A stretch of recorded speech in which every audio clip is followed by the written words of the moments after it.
The day Aster's first family discovered that she was blind and deaf, they took their tiny puppy to a veterinarian and asked for her to be put down. Instead, the vet refused and gave her a chance to live. Years later, Aster is surrounded by a family that understands her perfectly, and she has become the little sister who refuses to let anyone around her give up.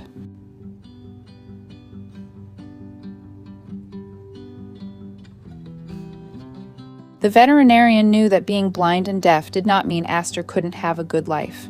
Rather than ending her life, the vet started contacting rescue organizations and eventually found one willing to take Aster and her sister. That decision gave this little puppy the opportunity she needed. Aster Rosebud, it's time to go inside, my girl. Come on. I first saw Aster in a photo from the rescue. Something about her immediately caught my attention, so I applied to adopt her.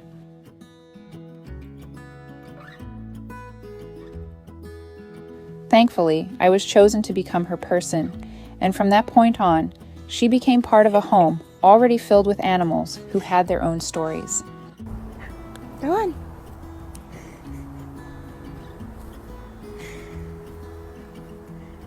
One of them is Little Buddy, a fluffy Australian shepherd who has been with me for more than 3 years.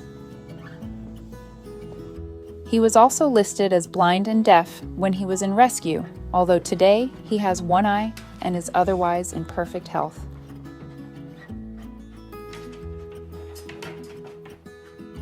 We don't know much about the first 10 months of his life, but we do know how he ended up losing his original home.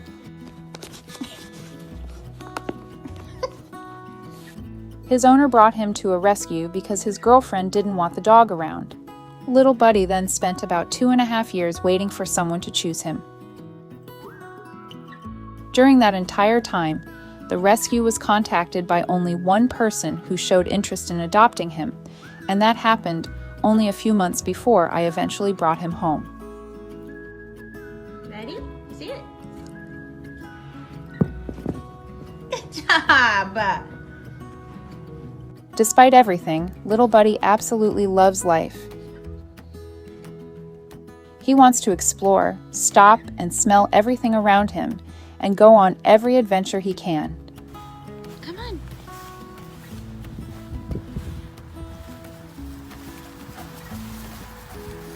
The important part is that he wants me beside him while he does it.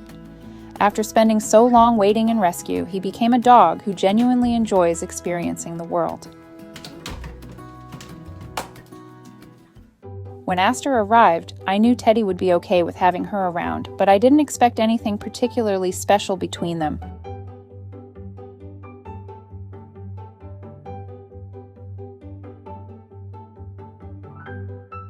I imagined they would simply coexist and each do their own thing.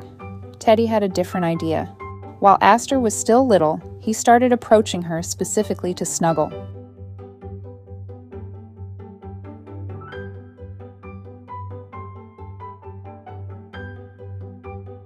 For reasons only Teddy understands, he chose Aster as his snuggle buddy. That relationship developed naturally, without anyone encouraging it.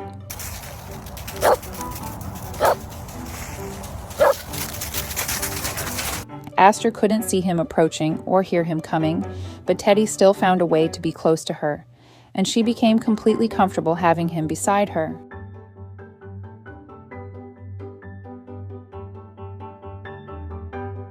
Goose formed a different kind of relationship with Little Buddy. Goose is normally the wild and crazy cat in the house, but around Little Buddy, his personality changes. He becomes gentle and affectionate.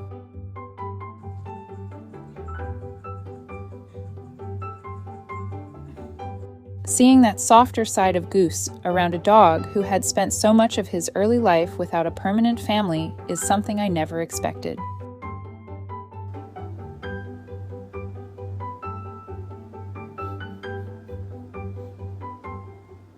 Then there is the relationship between Aster and Little Buddy. Their bond reminds me of an older sibling dealing with a younger sibling who is absolutely determined to get their attention. Aster adores him. As far as she is concerned, little Buddy is the most perfect dog in the world, and she wants him involved in everything.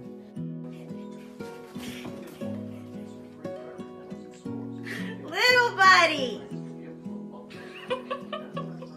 The problem is that little Buddy doesn't really know how to play with other dogs.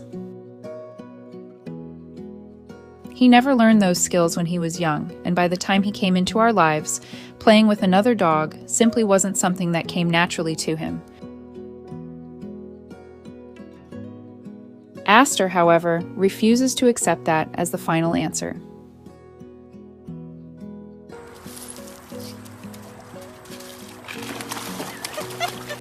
She keeps trying to play with him.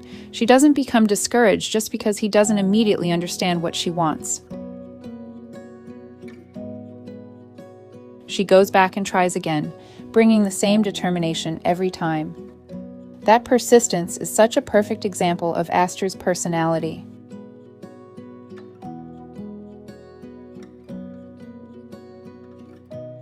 The puppy who was once considered incapable of having a good life approaches her own life as though there is always something worth trying again.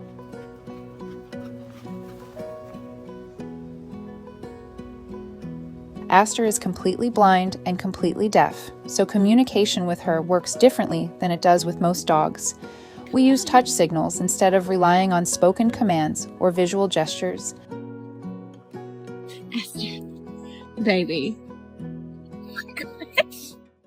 A hand placed against her chest means stop, allowing me to communicate something important in a way she can easily understand. My favorite signal is the one we use to tell her she's good. Instead of saying the words, I give her a little boop on the nose. It's a simple touch that she understands, and it also gives me an excuse to touch that cute little nose whenever she does something right.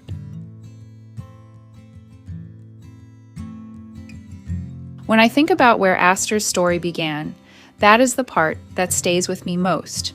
Her first humans looked at her blindness and deafness and believed those differences meant her life should end.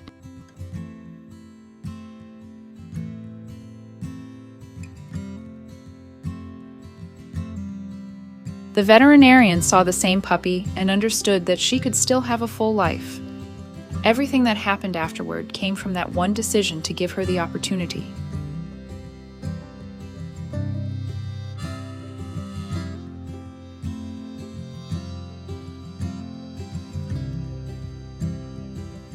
Today, Aster isn't treated like a dog who is missing something. She's simply Aster. She snuggles, plays, learns through touch, loves little Buddy with everything she has, and lives surrounded by animals who have accepted her exactly as she is.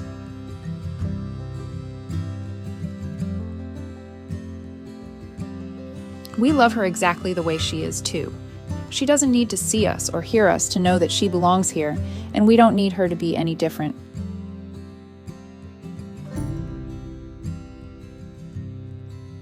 She has been one of the best and most wonderful additions our family could have asked for. If you enjoyed this story about Aster, leave a comment, and subscribe to the channel so you don't miss even more touching stories.